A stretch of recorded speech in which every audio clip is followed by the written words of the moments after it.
ಲೋಕಸಭಾ ಚುನಾವಣೆ ಗೆಲ್ಲಲು ಬಿಜೆಪಿ ಹೊಸ ಪ್ಲಾನ್ ಮಾಡಿದೆ. ಕಮಲ ಕಾರ್ಯಕರ್ತರಿಗೆ ತ್ರಿಸೂತ್ರ ಬೋಧಿಸಿದ್ದಾರೆ ನರೇಂದ್ರ ಮೋದಿ. ನೋಡಿ, ಇದ್ರು ತ್ರಿಸೂತ್ರ ಹೊಸ ಪ್ಲಾನ್. ಲೋಕ ಅಖಾಡದಲ್ಲಿ ಬಿಜೆಪಿ ಗೆಲ್ಲುವಂತಹ ನಿಟ್ಟಿನಲ್ಲಿ ಕಾರ್ಯಕರ್ತರೊಂದಿಗೆ ಸಂವಾದ ನಡೆಸಿದ್ದಾರೆ ಪ್ರಧಾನಿ ನರೇಂದ್ರ ಮೋದಿ.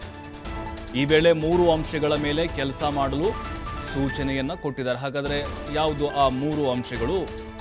ಹಿರಿಯ ನಾಗರಿಕ, ಮಹಿಳೆಯರು, ಯುವಕರನ್ನೇ ಫೋಕಸ್ ಮಾಡೋಕೆ ಸೂಚನೆ ಕೊಟ್ಟಿದ್ದಾರೆ.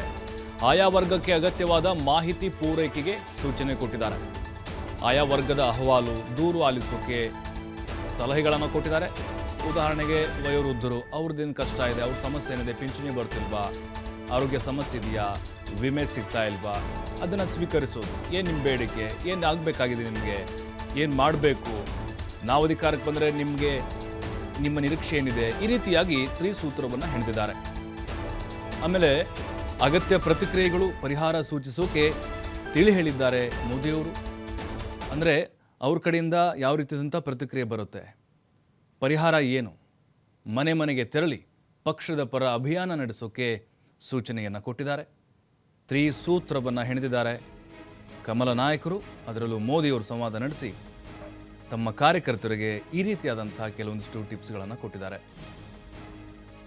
ಅಂದರೆ ಹಿರಿಯ ನಾಗರಿಕರು, ಮೊದಲು ಅವರು ಹಿರಿಯ ನಾಗರಿಕರು, ಮಹಿಳೆಯರನ್ನ ಟಾರ್ಗೆಟ್ ಮಾಡಿ, ಆಮೇಲೆ ಯುವಕರು ಕೇಳಿ, ನಿಮ್ಮ ಸಮಸ್ಯೆ ಏನು, ಉದ್ಯೋಗನಾ ಅಥವಾ ಎಜುಕೇಷನ್ನಾ, BJP ಸರ್ಕಾರದಿಂದ ನೀವೇ ನಿರೀಕ್ಷೆ ಮಾಡಿದ್ರಿ, ಏನಾಯಿತು, ಏನಾಗಬೇಕಾಗಿದೆ, ಈ ರೀತಿಯಾದಂತಹ ಕೆಲವೊಂದಿಷ್ಟು ಪ್ರಶ್ನೆಗಳನ್ನು ಅವ್ರ ಮುಂದೆ ಇಡಿ, ಅವ್ರ ಸಲಹೆಗಳನ್ನು ತೆಗೆದುಕೊಳ್ಳಿ.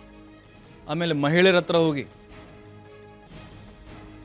ಜನ್ಧನ್ ಆಗಿರ್ಬೋದು, ಗ್ಯಾಸ್ ಆಗಿರ್ಬೋದು, ಬೆಲೆ ಏರಿಕೆ ಆಗಿರ್ಬೋದು, ನಿಮ್ಮ ಕೆಲಸ ಆಗಿದೆಯಾ, ಅನುಕೂಲ ಆಗಿದೆಯಾ ಮೋದಿ ಸರ್ಕಾರದಿಂದ 10 ವರ್ಷ, ಮತ್ತೆ ನೀವು BJPಗೆ ಸಪೋರ್ಟ್ ಮಾಡೋ ಥರ ಇದ್ದೀರಾ ಅಥವಾ ಬದಲಾವಣೆ ಬಯಸ್ತೀರಾ, ಇನ್ನು ಏನೇನು ಆಗಬೇಕಾಗಿದೆ, ಇದೆಲ್ಲವನ್ನು ಕ್ರೋಢೀಕರಣ ಮಾಡಿಕೊಂಡು ನೀವು ಪಕ್ಷದ ಪರವಾಗಿ ಪ್ರಚಾರವನ್ನು ಮಾಡಬೇಕು. ಅವರ ಸಲಹೆಗಳನ್ನು ತೆಗೆದುಕೊಳ್ಬೇಕು. ಅದು ಯಾವುದೇ ರೀತಿಯಾಗಿರಲಿ, ಅದು ಪಾಸಿಟಿವೋ ನೆಗೆಟಿವ್, ಎಲ್ಲ ತಮ್ಮ ನಾಯಕರಿಗೂ ಕೂಡ ಸೂಚನೆಯನ್ನು ಕೊಟ್ಟಿದ್ದಾರೆ. ಪ್ರತಿ ಬೂತ್ ಮಟ್ಟದಲ್ಲೂ ಕೂಡ ಈ ಕೆಲಸ ತ್ವರಿತಗತಿಯಲ್ಲಿ ಆಗಬೇಕಾಗಿದೆ. ಒಂದು ರೀತಿ ಸರ್ವೆ ಮಾಡದಂಗೆ, ಎಷ್ಟು ಅಂಕ ಕೊಡ್ತೀರಿ ಸರ್ಕಾರಕ್ಕೆ, ಅಂದರೆ ಕೇಂದ್ರದ ನರೇಂದ್ರ ಮೋದಿ ಸರ್ಕಾರಕ್ಕೆ, ನೀವೇನು ಅಂದ್ಕೊಂಡಿದ್ರಿ 10 ವರ್ಷದಲ್ಲಿ, ಇನ್ನು ಮುಂದೆ BJP ಸರ್ಕಾರ ಬರಬೇಕು ಅಥವಾ ಬಂದರೆ ನೀವು ಏನು ಬಯಸ್ತೀರಿ, ಇದೆಲ್ಲವನ್ನು ಕೂಡ ಅಂಶಗಳನ್ನು ಮೋದಿಯವರು ಉಲ್ಲೇಖ ಮಾಡಿದ್ದಾರೆ.